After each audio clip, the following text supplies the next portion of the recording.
Hey, what's up? What's up? What's up? Hey, gracious good morning to you, good people. It's your girl KB. You know what I do, and you know why I do it. It is Thursday, May 16th, and it is 2:41 in the a.m.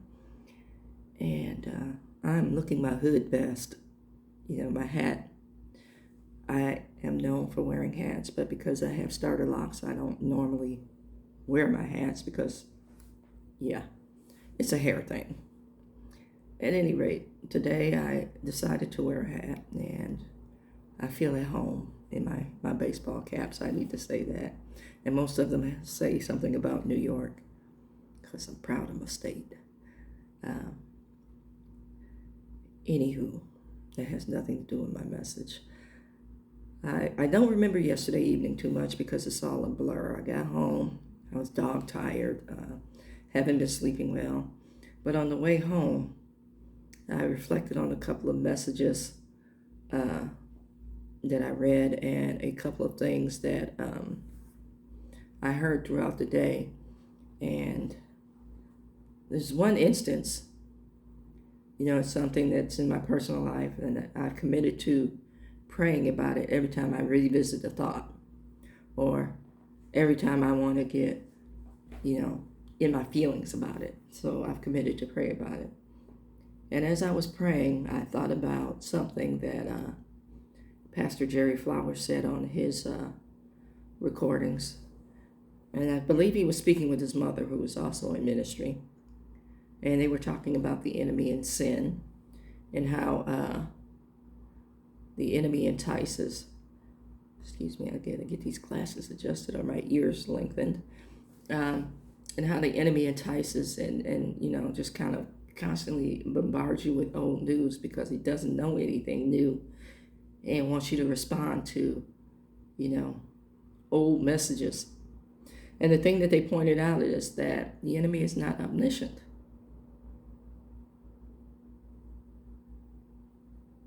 He has some amount of power, but he's not omniscient, so he's always going to throw old at you to see if it's still enticing. Amen. So I thought about that. Then I thought about a particular situation. Not even bother. I thought about a particular situation that is kind of being played out as I speak. And I just want to give you a quote by Kay Arthur. I pulled it up on the computer. It says, maybe you've heard this.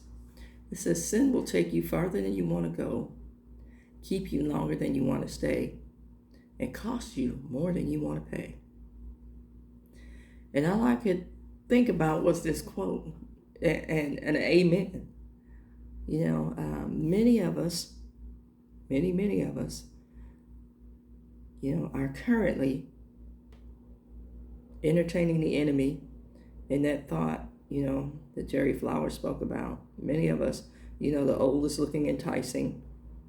One, because we don't want to work. And two, we're comfortable with the familiar. And as I thought about this quote and I thought about Jerry Flowers, then I hear the song this morning about, lying to ourselves. And I wish I could remember the singer of the song. I wrote the time down. I went to the website of the particular radio station, and I didn't hear the lyric. So I'm going to research that. But I'm saying all this to say that we call sin something else to make ourselves comfortable with it. And then when sin shows up in its natural form, in its nature, and makes us uncomfortable, we adapt to it. It doesn't adapt to us. And so we get pulled further into it. It's kind of like that quicksand effect. The more you struggle, the stronger the pull.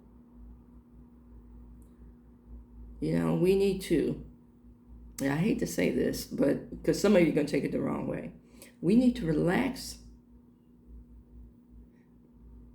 Remember who God is and walk out of it.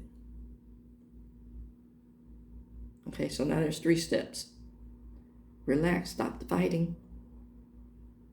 Remember who God is and walk out of it. Not relax in sin and stay there. Relax.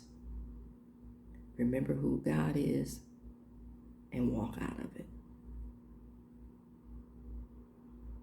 You know, and come back to cover whatever tracks when you're strong enough to do so. Come back to build a fence when you're strong enough to do so. But for the time being, relax, remember who God is, and walk out of it. Amen. I'm going to put that quote out there again just so you have this constant gnawing reminder. Sin will take you further than you want to go, keep you longer than you want to stay, and cost you more than you want to pay. Can I get an amen?